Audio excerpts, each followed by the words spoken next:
भद्रक जिला कादबरंगा सरस्वती शिशु विद्या मंदिर में वार्षिक उत्सव पालित हो प्रधान आचार्य मानव सेठी मंच परिचालना करथिले। सभापति इंजीनियर अभिमन्यु गिरी सांस्कृतिक सभा को संचालन करथिले। ब्लॉक शिक्षा अधिकारी मंजुबाला नायक मुख्य अतिथि भाव जोग देथिले। सरकार अनुदान नथाई बदान्य व्यक्ति साहाय्य सहयोग रे गढ़ी उठिथिबा एही शिशु मंदिर उत्तम शिक्षा प्रदान करी जनादृत्य होई पारिछि बोली से कहिथिले। कादबरंगा साधन केन्द्र संयोजक मनोज राउल तांको वक्तव्य में शिशु भाई भौणी मानक मध्य कष्ट न दे हस खुशी शिक्षादान पाई परामर्श देथिले। सभारे अतिरिक्त ब्लॉक शिक्षा अधिकारी हरिकृष्ण आपट अतिथि थे। प्रारंभ में प्रदीप पलाई अतिथि परिचय और स्वागत अभिभाषण रखिथिले। संपादक रामचंद्र जेना विवरणी पाठ और शेष में सुचित्रा पीड़ी धन्यवाद अर्पण करथिले। अतिथि माने कृति छात्र छात्रों को पुरस्कृत करथिले। कोनी कोनी भाई भौणी को सांस्कृतिक कार्यक्रम बेस जनादृत होता। सुभद्रा स्वाई, सुजाता राउत, गायत्री पलाई, सुचिस्मिता त्रिपाठी, प्रियंका नायक, सौजनी, अनिमा बेहरा, सुकांति माझी, सुचरिता पाणिग्राही प्रमुख परिचालन में सहयोग करथिले।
लाल बहादुर शास्त्री जी की आमर प्रधानमंत्री भी थिले, जीवन शैली आम समस्त जानी शेष जीवन में घरे खंडे नाला खपर घर से रोते।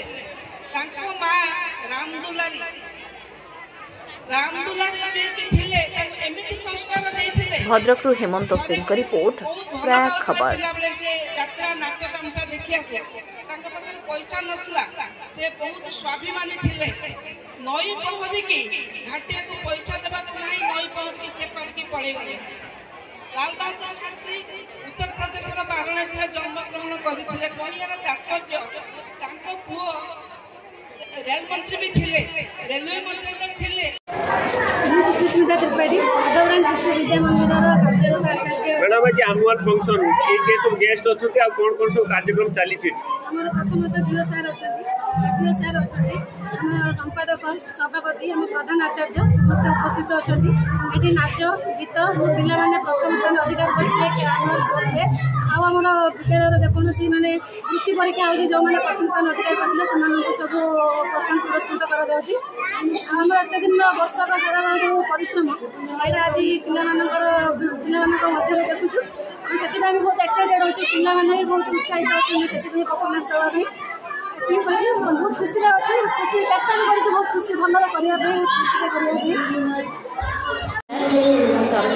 विद्या मंदिर कागबरा सभापति दायित्व अच्छी विद्यालय आज 18तम वार्षिक उत्सव आमर पिलामानकर प्रतियोगिता पूर्व हो जाइतिला एवं सेमानक आज ट्रॉफी प्रदान एवं सांस्कृतिक कार्यक्रम चली पुनी भाई भौणी मान द्वारा नाच गीतर प्रतियोगिता रही ये सांस्कृतिक कार्यक्रम समस्त भल लगुच आशा रखुची। भद्रकरू हेमंत सिंह को रिपोर्ट प्रया खबर।